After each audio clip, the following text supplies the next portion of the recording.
Baik, di sini kami dari kelompok 2 akan menjelaskan mengenai potensi dan sebaran pertambangan atau sumber daya mineral yang ada di Indonesia. Yang pertama, kita harus mengetahui apa sih itu sumber daya mineral.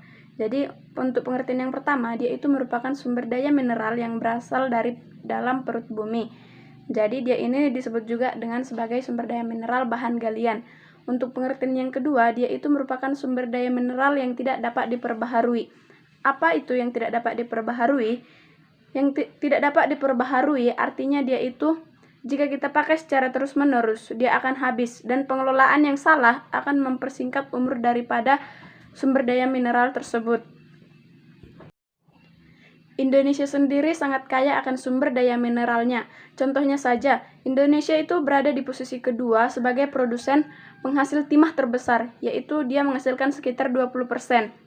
Posisi keempat untuk penghasil tembaga, kemudian posisi kelima sebagai produsen komoditas daripada nikel, posisi ketujuh sebagai penghasil emas, dan posisi kedelapan untuk penghasil komoditas batu bara. Namun, walaupun dengan sumber daya mineral yang cukup banyak seperti itu, tidak menjamin bahwa sumber daya mineral tersebut tidak akan habis. Jadi untuk itu, kita sebagai pengelola dan pemanfaat, kita harus menggunakannya secara bertanggung jawab agar generasi selanjutnya juga masih dapat merasakannya. Nah, sekarang adalah yang kedua, penggolongan atau pengelompokan dari bahan tambang tersebut. Jadi, bahan tambang itu dikelompokkan menjadi 3 bagian. Yang pertama, dia itu berdasarkan sifat dan lokasi pertambangan. Dia itu dibedakan menjadi 2, yaitu pertambangan terbuka dan juga tertutup. Yang kedua, dia itu berdasarkan kegunaan atau pemanfaatan dari sumber daya mineral tersebut. Dia itu dibedakan lagi menjadi 3 bagian. Yang pertama itu dia sebagai sumber daya mineral untuk penghasil tenaga atau energi. Contohnya itu ada minyak bumi, panas bumi, dan juga batu bara. Yang kedua, dia itu adalah sumber daya mineral logam atau pasir besi. Contohnya itu ada tembaga, timah, kemudian juga bauksit, nikel, emas dan perak, intan, pasar besi, dan pasir biji. Nah, untuk yang ketiga, dia itu sumber daya non-logam dan juga bahan galian bukan biji. Jadi contohnya itu ada mangan, batu gamping, marmer, belerang, kaolin, fosfat, dan pasir kuartsa.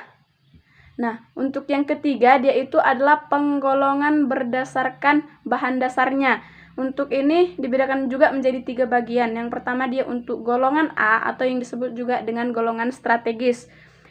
Untuk golongan A ini merupakan sumber daya perekonomian bagi negara, perekonomian nasional. Jadi contohnya itu ada minyak bumi, kemudian juga dia ada gas bumi, batu bara, aluminium, timah, bahan radioaktif, dan juga nikel. Nah, yang kedua itu untuk golongan B atau disebut juga dengan golongan vital.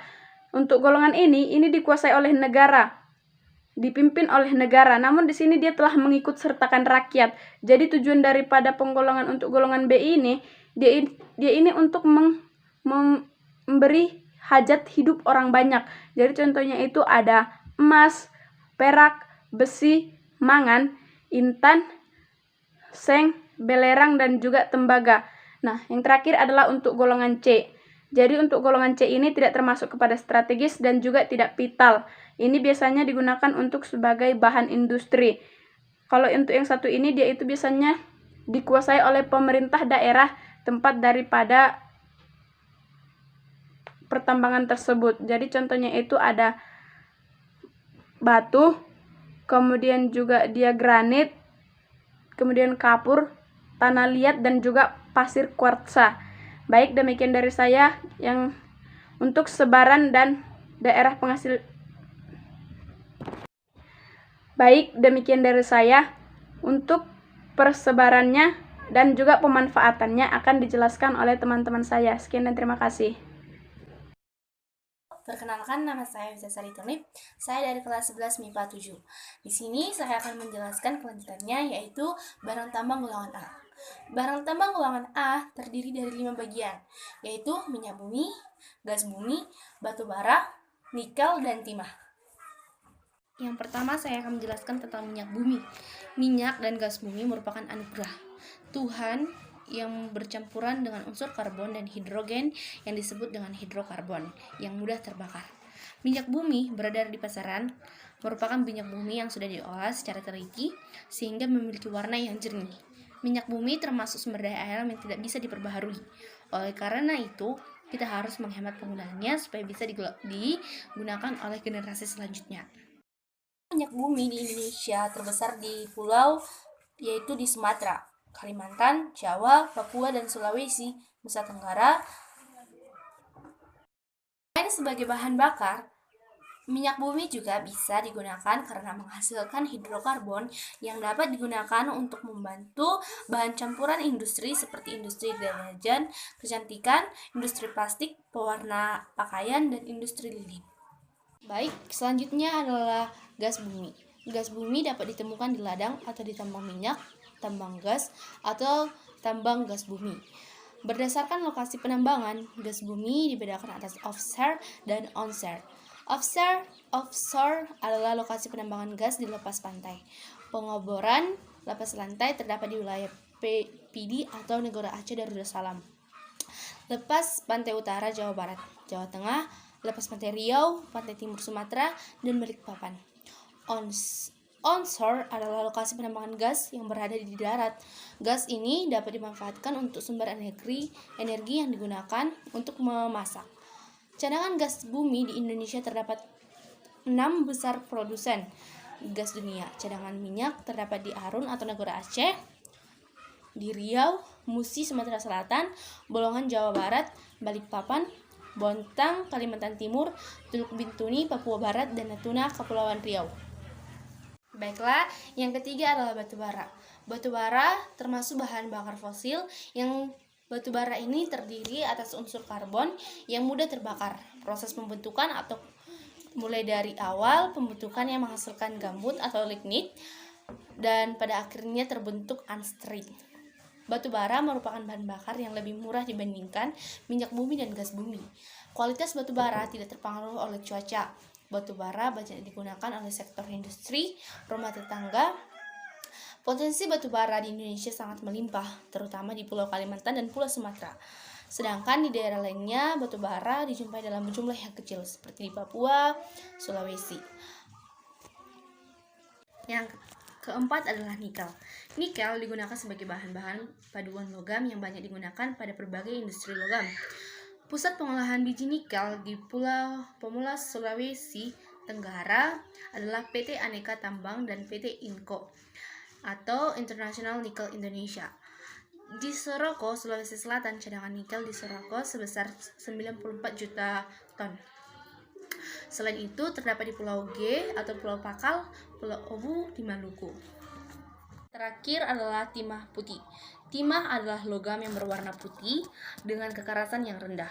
Berat jenisnya mencapai 7,3 gram per cm serta memiliki sifat konduktif atau konduktivitas panas dan listrik yang tinggi. Logam ini bersifat mengkilap dan mudah dibentuk. Kegunaan dari timah antara lain sebagai bahan baku logam pelapis, solder, cendera mata, bahan pembuatan kaleng, mata peluru, pipa, dan lain-lain. Potensi timah di Indonesia terdapat di Pulau Bangka, Pulau Belitung, Pulau Singap, dan Pulau Karimun. Barang tambang golongan B1, bauksit. Bauksit kegunaannya untuk pesawat terbang, mobil, kereta api, campuran uang logam, dan perkakas rumah tangga. Bauksit ini terdapat di daerah Pulau Bintan dan Pulau Loyan. Nikel kegunaannya untuk penyepuh besi, baja, dan logam lain karena sifatnya yang anti karat. Nikel ini terdapat di daerah Pemala, Papua, Maluku, dan Soraka. 3. Intan kegunaannya untuk perhiasan, mata bor, dan pemotong kaca. Intan ini terdapat di daerah Martapura, Barito, Sumpit. Besi kegunaannya untuk kerangka jembatan, gedung bertingkat, dan kendaraan bermotor. Besi ini terdapat di Jawa Barat, Kalimantan Selatan, Kalimantan Timur, Sulawesi Tengah. Baru pasir besi kegunaannya campuran pembuatan semen pelengkap industri besi baja. Daerah pasir besi yaitu Cilacap, Pelabuhan Ratu, dan Yoke. 5. Mangan. Kegunaannya yaitu pelapis besi agar seperti baja dan bahan batu baterai. Mangan ini terdapat di daerah Karangbolong, Kedu Selatan, Tasikmalaya, Kalimantan Selatan, NTT, dan Ternate. Batu gamping. Batu gamping ini kegunaannya yaitu untuk bahan bangunan, bahan baku semen, bahan piring, gelas, dan kaca. Batu gamping ini terdapat di daerah Gunung Sewa, Sulsel, Sulawesi Utara, Papua Selatan, Bali Selatan. Baik, berikutnya adalah untuk golongan C. Untuk golongan C sendiri contohnya itu ada mangan. Kegunaan daripada mangan ini dia adalah sebagai pelapis besi agar dia seperti baja, kemudian juga sebagai bahan batu baterai. Daerah penghasil mangan ini ada di Karangbolong, Kedu Selatan, Tasikmalaya, kemudian dia Pegunungan Manoreh, Keliripan, Kalimantan Selatan, Nusa Tenggara Timur, dan juga Ternate. Kemudian dia ada marmer atau juga sering disebut dengan batu pualam. Manfaat dari marmer ini dia itu sebagai bahan bangunan dan juga sebagai hiasan. Daerah penghasil marmer ini dia ada di Trenggalek, Tulung Agung, dan juga Banjarnegara. Yang kedua dia ada batu gamping. Kegunaan daripada batu gamping ini dia sebagai bahan bangunan, kemudian bahan baku pembuatan semen, bahan baku pembuatan piring, gelas, dan juga kaca. Daerah penghasil batu gamping ini dia ada di Gunung Sewu, Sulawesi Selatan, Sulawesi Tenggara, Papua bagian selatan, dan juga Bali di bagian selatan. Yang keempat dia ada belerang. Belerang ini memiliki manfaat dia itu sebagai industri pupuk, industri obat-obatan, bahan korek api, dan juga sebagai bahan peledak. Daerah penghasil daripada belerang ini dia ada seperti daerah Gunung Sorek Merapi, Sumatera Utara, Wanaraja di daerah Garut, kemudian Tangkuban Perahu, Dieng, dan Welireng di Jawa Timur. Yang terakhir dia ada fosfat. Jadi kalau manfaat dari fosfat ini dia itu sebagai campuran industri besi baja. Kemudian dia juga sebagai bahan korek api, bahan obat-obatan, industri semen, kemudian pembuatan kembang api, dan juga sebagai pupuk. Jadi daerah penghasilnya itu ada di daerah Gunung Kromong, Cirebon, kemudian Jawa Tengah, kemudian Provinsi Jawa Timur, Pulau Selayar di Provinsi Sulawesi Tenggara.